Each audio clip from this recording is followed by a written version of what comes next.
bandeko balandi ya Kilongo TV mbote na biso mbote mingi nazala na esenga okutana na bino à travers émission na biso Kilongo TV mingi à travers émission oyo tobengaka télé surprise émission tokendaka epai baye baza na difficulté epai baye bazangi tokendaka na baorphelinat tokendaka na bahôpitaux kosunga badémini tokendaka na bahomme de vieillard komona bavieillard to mpe koluka kosunga baveuve ndenge makomi elobi soki ozali na possibilité ya kosunga mutu moko kopima ye yango te totangi na Jacques chapitre 1er 27 Bible elobi na biso la religion pure sans tache devant Dieu consiste à visiter les orphelins et les veuves dans leurs afflictions et orphelin oyo atendre loboko orphelin oyo aza na pinzoli na miso orphelin oyo azoluka lisungi na yo soki makoki ezali pesa ye yango.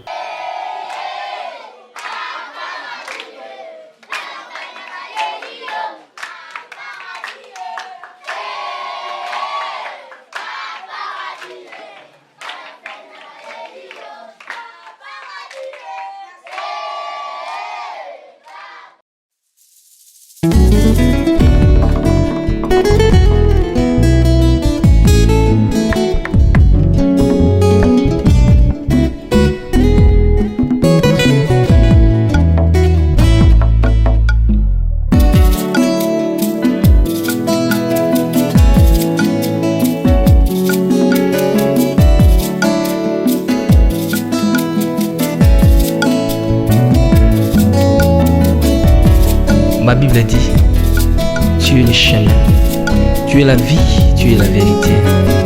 Nanyo alanda yo abunga nzela azali te. Yango ngai nalobi nakolanda nzela mosusu te.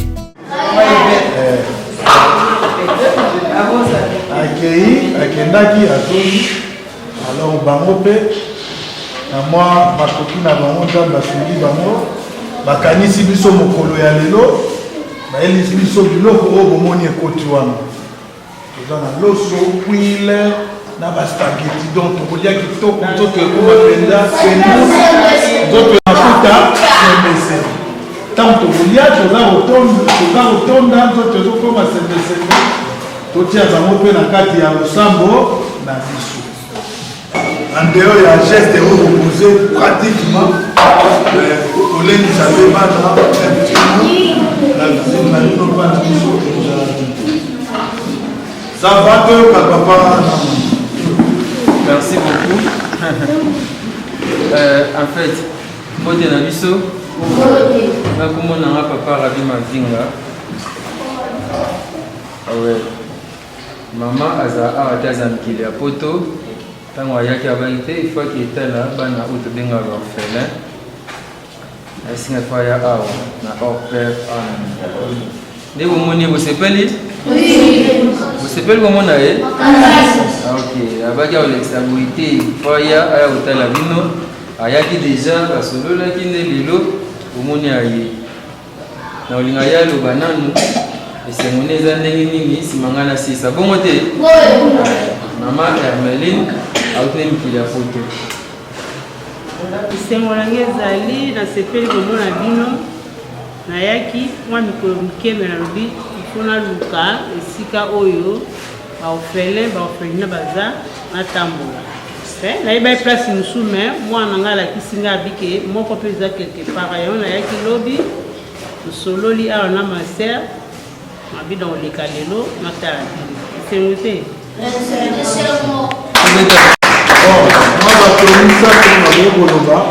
La religion pure sans tache devant Dieu notre Père consiste à visiter les orphelins et les veuves. Même si la religion pure sans tache, c'est niveau l'axani. Au niveau l'axa, les ngomba malamu. Vous avez Robino vous abandonne. Moi, je suis à quelle classe, n'est-ce pas? Oui. Naya zazo ba na classe. Naya za mayele na classe. Ndio ndio swaje mukali. Ndio ba kwendo uyeba. Mwana ifazala mayele na classe. Alamba batongo asokoli ya classe. Ezate era ko kende classe pour bala musale chaque jour. À quelle classe à travailler, c'est là va devoir aller à n'est-ce pas? Pour réussir la vie, il faut que vous ayez la vie. Nzela ni nzela ni. Nzela ni. Ah. Wana nyonso eza na nzela classe na nzela nzela. Mwana asambelaka azala mwana botosi, n'est-ce pas? Mwana akenda classe azala mwana mayele azala pe botosi. Vous respectez votre cadre, vous respectez ta yaya moni kana nzela. Les athlètes, ils ont fait un offre, il y a un moment où ils ont fait des lignes, tout pour finir, on a fait tout. Oui. Si nous avons temps, nous avons aussi ça va classe, vous savez pas, n'est-ce pas? Oui. Allez, nous allons. Non, c'est un service. Merci maman, papa, merci. Dernier beauté à Bissot, et puis on va sauter. Merci, simple, on est là. Nakomo na kala la fils, nana 3e, nana 10 ans, nana EPC na tanga na 5 10 ans. Nasi mama na papa na sini bene loko. J'appelle ma la soute pe ma soute. Et vous sont biso bene na kolo blo so so. Merci Kala. Détélé ma beaucoup. Mtasuka nani?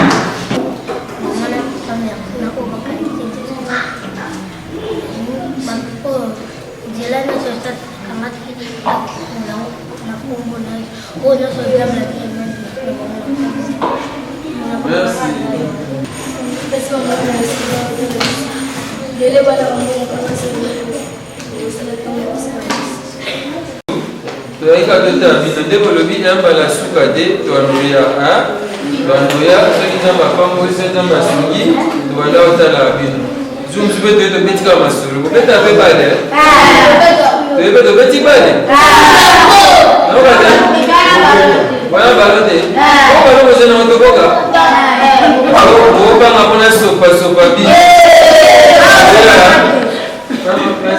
beaucoup.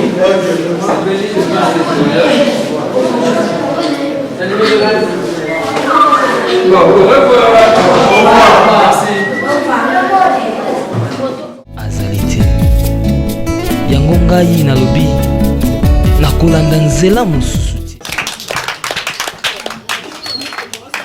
Merci beaucoup, mesdames et messieurs. Comme je vous avais dit, on est maintenant à l'orphelinat La Compassion à Bumbu.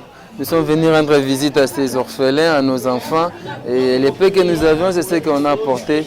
Nous faisons que ce que nous dit la Bible.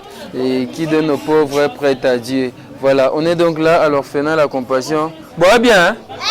Maintenant, moi, je vais vous dire, vous avez ah, tu es héros. Vous êtes bon. Yaga. Yaga. Yaga. Obini. Temos que dar na tanga. E você lhe na tanga ti ewo lhe susti. Todia balamba. Balamba. Eu balamba ni.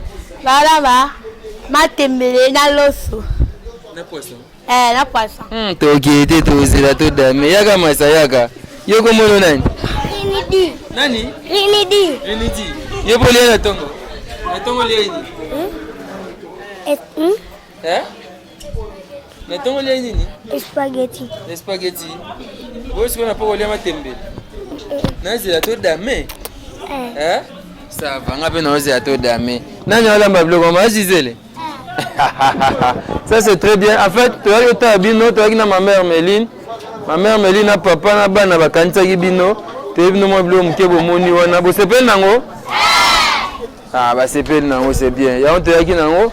Tu as eu ta bino. Est-ce que vous avez une classe? Vous avez bah ne bengana déjà. Na nous te nani azazoba na classe? Naza mayele na classe. Bino nyoso bozwa. Na mwele oba mkewa msuba zate. Ah maïb matin. Mikolo matin. Mikolo matin. Ah, mikolo très difficile. Donc kititi na seguna. Ouais, mikolo matin na makeba zate. Ah, wakelo kama. Ça c'est très bien. Et en fait, tous même ma mère Méline à l'étranger baga hôtel bana. Donc mon ami biloko oyo to ute côté msuto ye awa. Après après to kende susu. Côté msusu. Ogolo banini pona mama. Vous savez, bah acte ya boye ko salango to lo bango mettre fois, il faut aller dans monde en Zambie, avoir un cœur et au les peut-être na chemin. Nzamba pambola yo ko kanisa libota o surtout na batan o toujours l'exa o. c'est un peu difficile. Mais moto a Simbio Motema, Oya Kotala Bana Oyo, à Pambolo Makasimi. Beaucoup de Bana Bonia. Ah, tu es dans 46. 46. Waouh, 46 à fond. Ben, c'est un sagalo, c'est ça la jour, Moko. Sagalo, ce jour, Moko. Nandam. Donc, Ndam, comme tu es dit, na tongo sur Barolian. Na be bo diminuer le boko, ça a des jours. Master, tu as un collier au Saranate. Collier donc, moi, ataba diminuer. Ok. Et si Makati. Bana balia na bango problème te. Et ça moi bien. Na sola pe na bana, ba masa na ngai. Ba balinga na beli la so ngapele on alien na onte na okanzala. Na bela kaka. Bana Bana! Vous sepelite. C'est quoi bolingana ganga kapona nini? Yo telema bébé yaka. Telema. Très joli. Comment t'appelles? Comment nani? Merdi. Merdi t'as la caméra kuna. Otangaka? Vous êtes en classe ni? Maternelle. T'as la kasiboité. Maman est au bino mais même non biloko o lobani pona maman. Njamba pambola bakse ezangale la tela bien abas. Bete la merdi maboko. Nani soko loba? Yaga. Yoko mono nani? Kale. Nani? Kalebi. Olobi ni mama ota abno lelo. Njamba pambola ya bakse la ezangale la te maboke kaukaete ade patimbe ade pisa. Sois pas au dé, ça va te faire foutre à Bagnon. Merci Caleb. Nani Susu? Vous avez merdi m'ta pour merdi au binan. Caleb Moussous. Pourquoi le ba Caleb non ba Caleb kaka? Mi balé. Allez psia ya olo. Caleb, yo comment no Caleb? Ta caméra. Vous en classe ni? Troisième. Vraiment, il est en classe. Tela, ouais, vous jouez non, il a non pastel te akanda, ouais, vous jouez ko papole bambata ah. Vous jouez ah, loba obini mama otabna lelo. Njamba pambola bakse ezangale la te maboke kaukate ba bien na banki. Merci beaucoup. Allez, toi qui ne côté msu moto sur la mingi ezate, Nzamba zana binote, Allez, to beti maboke pour le kumankolo. Merci beaucoup. On était donc là, l'orphelinat, la compassion. On va quitter ici pour aller encore ailleurs. Vous savez, comme je vous avais dit, la religion pure saintage devant Dieu notre Père consiste à visiter les orphelins, les veuves. On va quitter ici pour aller dans un autre orphelinat. Et vous avez ajouté encore? Non, je vais ajouter quelque chose. C'est très important. En tout cas, nous sommes ici avec les enfants. Nous avons besoin de bateau là. D'abord, on est là, rabisso bateau. Namba pambola yo na ba maman de bazaliona mais ces derniers temps la koto yo moi ba maïza tellement difficile alors tout ça peut-être na posa ya tala okuti bango bamsoate ba kitisi na ba mai musika tout ça na besoin ba tuku wana minene ba citerne na minene so nza masungi bandeko ba ko za na mutu ya ba ko fu pona bana de façon que tout tina ba musika te za risquant surtout na semaine so ba classe bandi boye OK lukaka ba mai na ba sekuna c'est vraiment très risquant. Mais quant à nous, nous vous souhaitons, nous avons pas de mingi à Salébélé. Au nom et à présent, il n'est pas là. Il n'est pas là. Mais que le Seigneur vous bénisse. Pasteur Moïse. Moïse Tchala. Merci beaucoup, merci. On était venu visiter les enfants. C'est à nous aussi de vous remercier. On poursuit notre bon chemin. On va aller encore ailleurs. Merci beaucoup. Allez, au revoir. nakolanda kaka nzela na yo Yesu, nzela oyo ekosaka te. Alleluya. Nzela mosusu te nakolanda, bobelisi nzela na yo. Nani alakisanga nzela ya solo, bobele yo. La vie, la vérité, le chemin, mosusu te se yo Yesu. Nzela oyo ekosaka te, se nzela na yo. Bayebatalelaka yo, bayokisa masoni te. Papa ya borphelin, bana bitike, mosungi ya baveuve.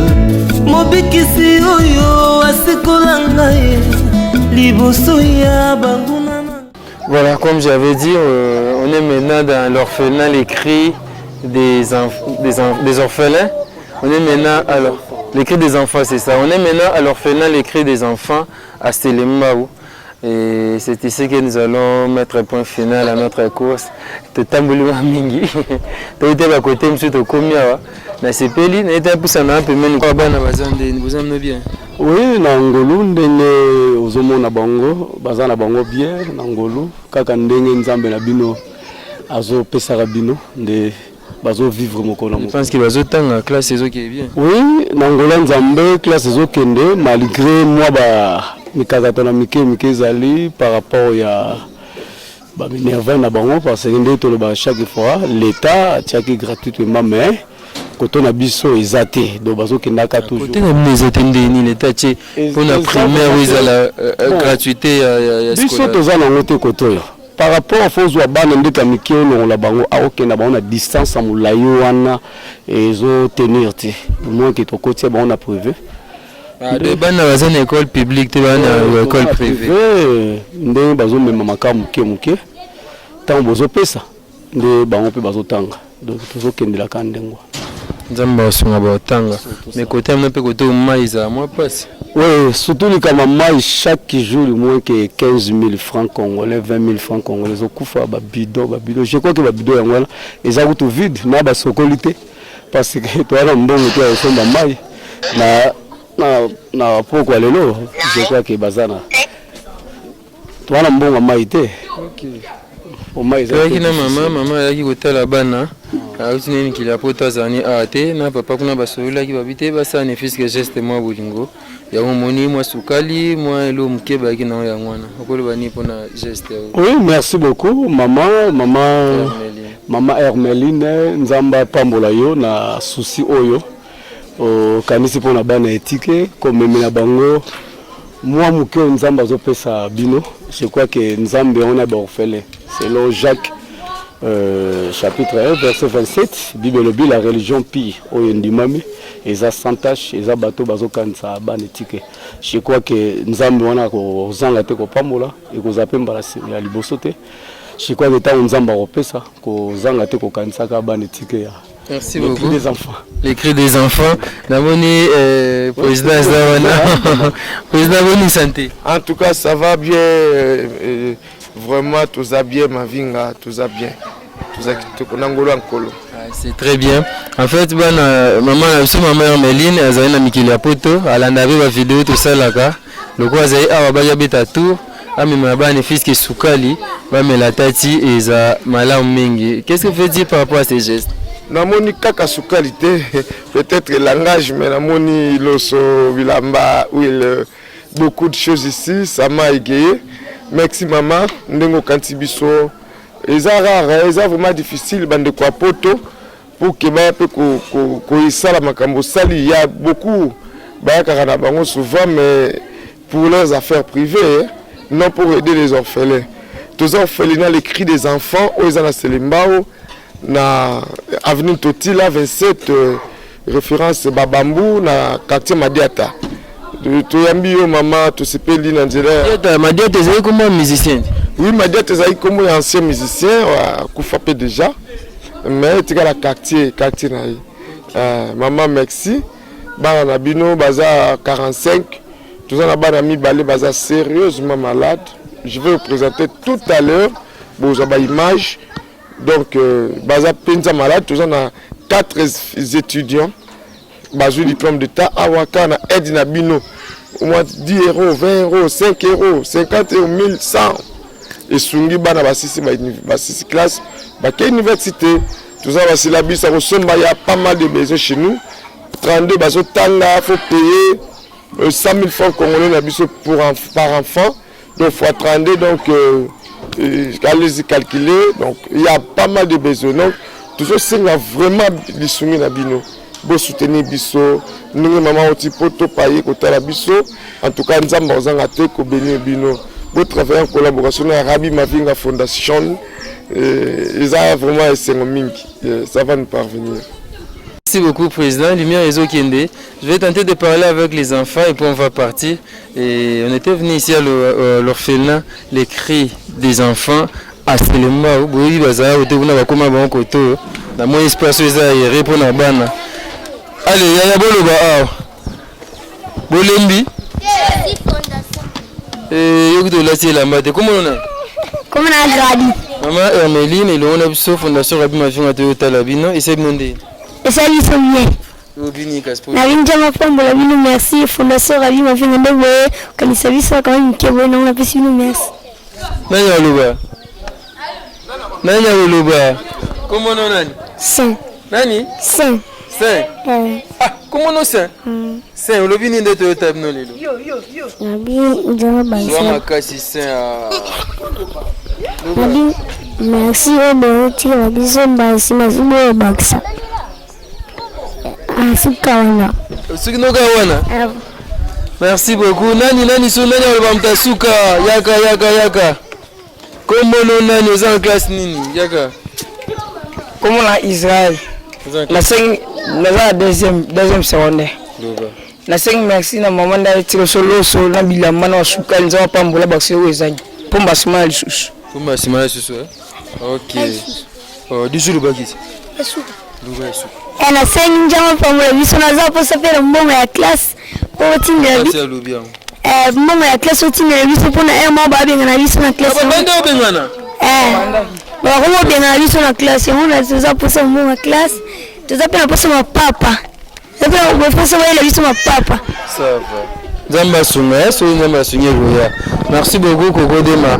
Vous avez vu, nous étions dans des orphelins et puis on est venu ici à Selemba où nous avons terminé notre course. Et il y a un enfant là. Il y a Zobé là. Moi non, maman n'a pas de Boma. Sa mère était folle, elle est sérieusement malade, telle que vous la voyez là. Maman Koufi. Donc on a vraiment du mal pour elle. Faut mener l'hôpital, tout le cas pédiatre. Il y a à peine un mois. Donc ils ont vraiment passé, toujours souffrir. Bakila est signé.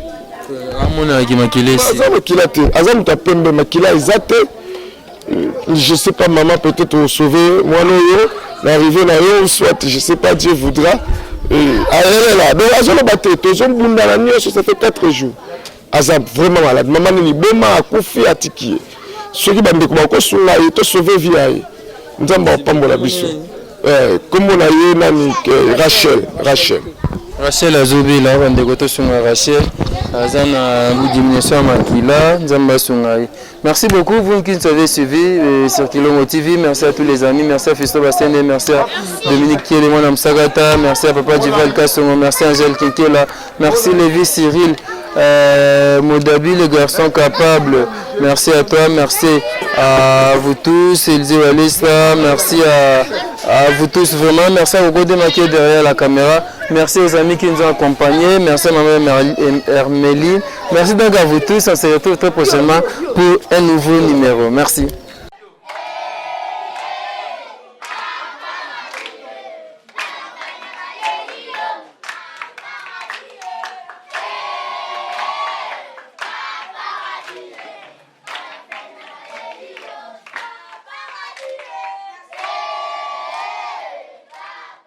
Bandeko balandi ya Kilongo TV mbote na biso mbote mingi nazala na esenga okutana na bino à travers émission na biso Kilongo TV mingi à travers émission oyo tobengaka télé surprise émission tokendaka epai ya baye baza na difficulté epai ya baye bazangi tokendaka na baorphelinat tokendaka na bahôpitaux kosunga badémini tokendaka na bahomme de vieillard komona bavieillard to mpe koluka kosunga baveuve ndenge makomi elobi soki ozali na possibilité ya kosunga mutu moko kopima ye yango te totangi na Jacques chapitre 1er 27 Bible elobi na biso la religion pure sans tache devant Dieu consiste à visiter les orphelins et les veuves dans leurs afflictions et orphelin oyo atendre loboko orphelin oyo aza na pinzoli na miso orphelin oyo azoluka lisungi na yo soki makoki ezali pesa ye yango